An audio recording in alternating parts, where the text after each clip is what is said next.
Hola, muy buenos días. Aunque nos quedamos antes de irnos de fallas como a mitad del tema 2, más o menos, he decidido empezarlo de cero, ¿vale? Y así lo tenéis en un vídeo y si queréis repasar de cara al examen, pues yo creo que os vendrá bien, ¿vale? En este vídeo vamos a ver toda la parte teórica del tema 2. Os recuerdo, como os digo siempre, que lo que tenéis en los PowerPoints es solo un resumen, ¿vale? Que luego en el libro lo tenéis todo más detallado, más extenso y que por supuesto os recomiendo leeros de cara a realizar las prácticas y las actividades que van a ir surgiendo de este tema, ¿vale? Este tema es muy teórico, al final hay ejercicios y a partir del tema 3 es cuando empezamos ya con las prácticas con el Windows Server, ¿vale?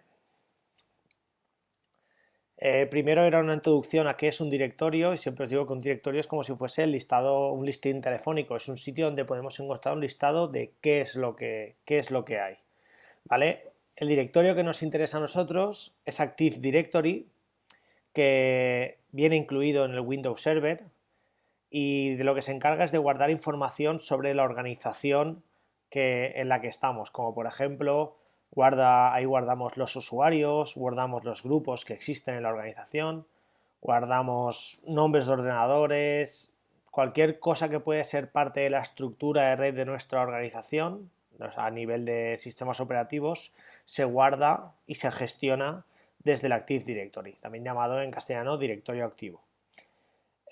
Todo esto se guarda en una base de datos interna, ¿vale? Y esto es muy importante conocerlo porque cuando instalamos el Active Directory nos pregunta la ubicación de la base de datos. Cuando nos pregunta esto se refiere a esto. Toda esta información que guarda, pensad en una entidad como puede ser una universidad, por ejemplo, imaginad la cantidad de usuarios, de grupos, ordenadores que pueda haber, esto ocupa bastante espacio. Entonces, él la forma que tiene de organizarlo es mediante una base de datos. Y esa base de datos nosotros podemos instalarla donde queramos. Es decir, una buena práctica en este caso sería, por ejemplo, crear una partición separada de nuestro sistema operativo y instalar la base de datos en esa partición. De esta forma evitaríamos que ante un ataque o que se nos rompa la partición por lo que sea, tengamos que formatear, que esa base de datos se rompa. Aunque como siempre os digo, y sobre todo en parte de servidores, es importantísimo tener un buen sistema de copias de seguridad. Eh,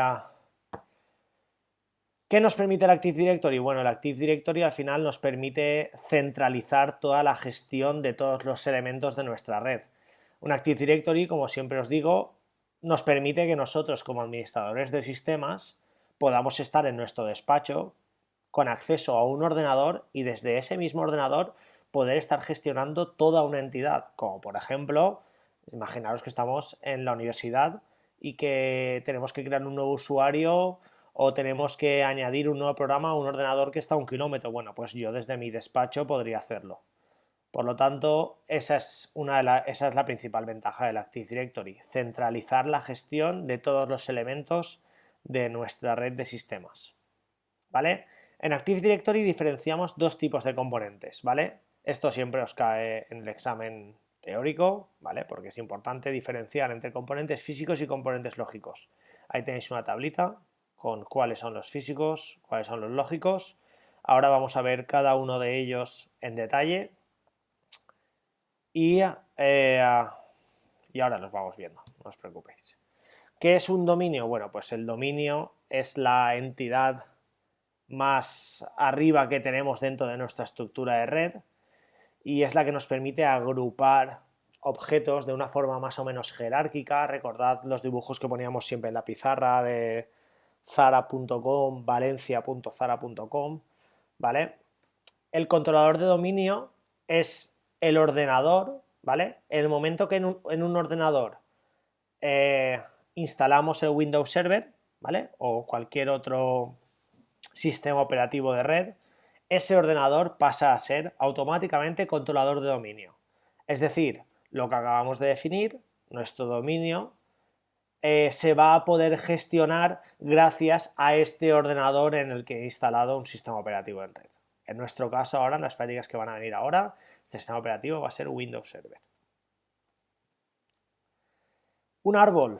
¿Qué es un árbol? Pues un árbol es una colección de dominios que están conectados están conectados de forma jerárquica y todos dependen de un nodo común, ¿vale? Aquí tenemos el ejemplo, ¿vale? Lo que os decía. Este sería el nodo común, el nodo padre, siempre recordad que es una jerarquía como si fuese un árbol genealógico, ¿vale? Donde sería padre e hijos. El padre, yo siempre os digo el mismo ejemplo, el padre tiene un apellido y todos los hijos, de forma obligatoria, tienen que acabar con el mismo apellido que el de su padre. De esta forma, si aquí, por ejemplo, en el ejemplo que tenéis aquí, el padre se llama sonbooks.local, los hijos, que en este caso serán subdominios, se les van a llamar grado medio.sonbooks.local, que es el nombre del padre, grado superior.sonbooks.local, que es el nombre del padre, común.sonbooks.local.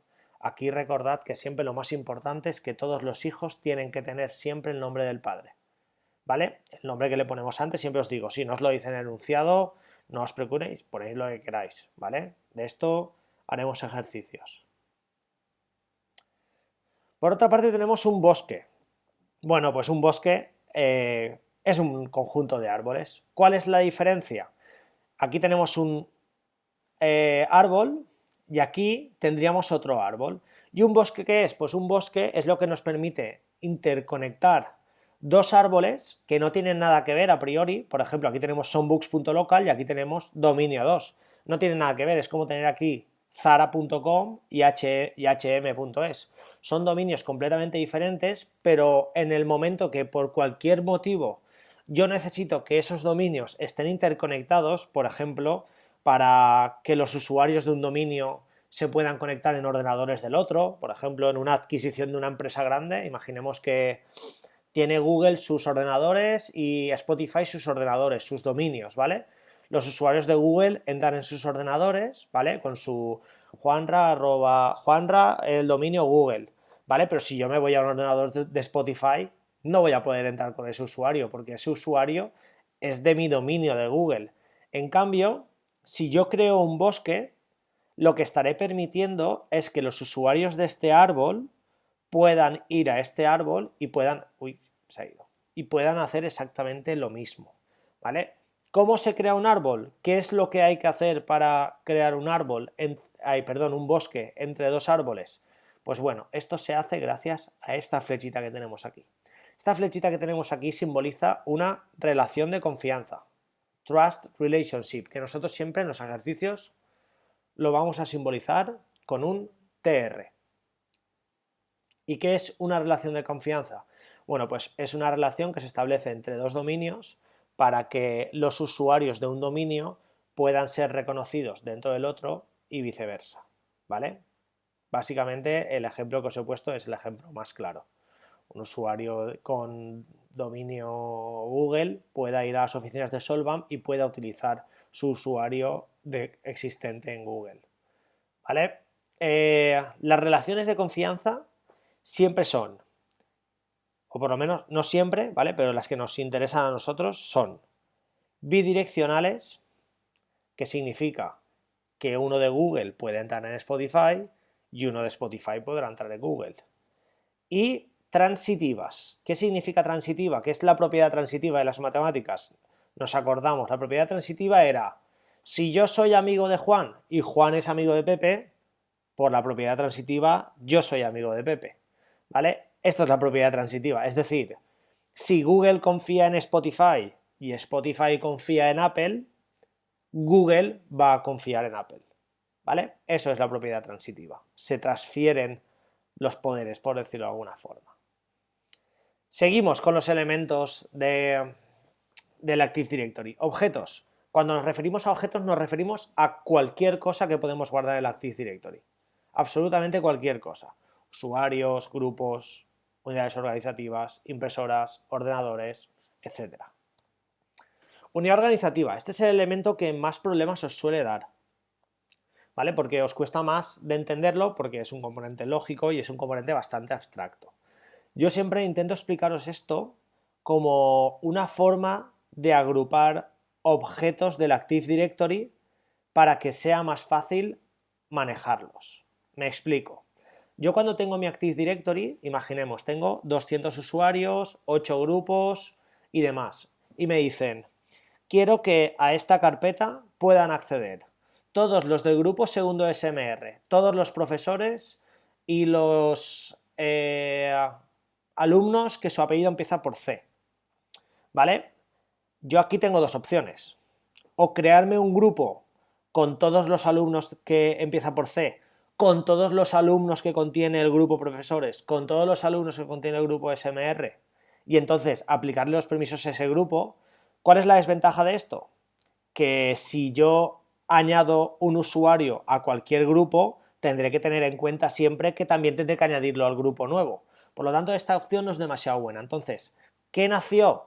Nacieron las unidades organizativas. Una unidad organizativa no es nada más que un objeto que nos permite agrupar dentro de él a otros objetos. Por ejemplo, yo me creo la unidad organizativa mis alumnos de prácticas, y yo dentro de esa unidad organizativa, que la puedo ver como si fuese una carpeta de alguna forma, puedo decirle, esta unidad organizativa va a estar el grupo profesores, el grupo primero de SMR y todos estos alumnos que yo te meto aquí.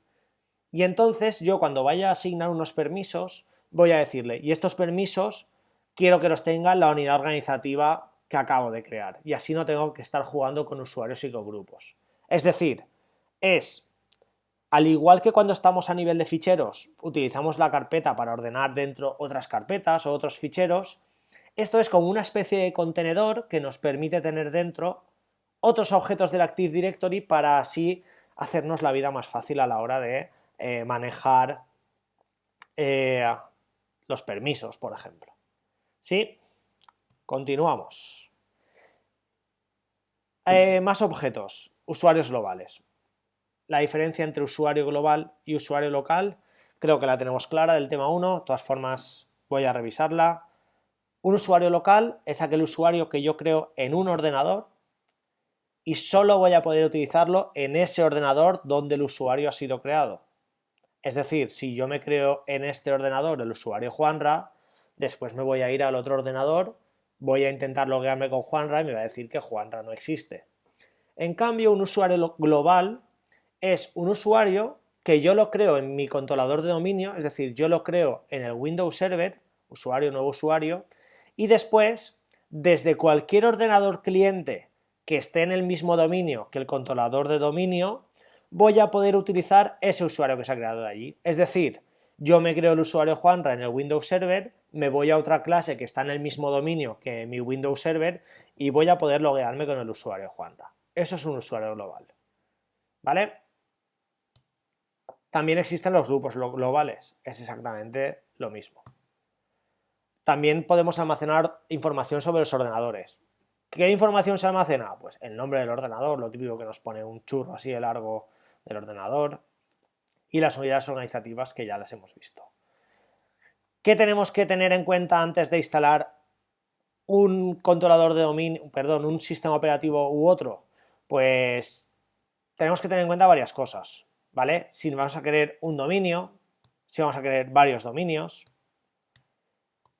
y aquí no está, pero también tenemos que tener en cuenta si tenemos pensado poner diferentes sistemas operativos en nuestro dominio. Ya sabéis que Active Directory no se lleva muy bien trabajando con sistemas Linux, en cambio con Samba de Linux no tiene ningún problema en que luego se le añadan ordenadores tanto de Mac como de Windows, ¿vale? Todas estas cosas tenemos que tenerlas en cuenta.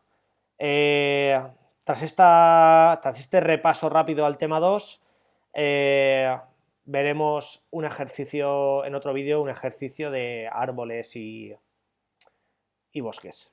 Venga, un saludo, chao.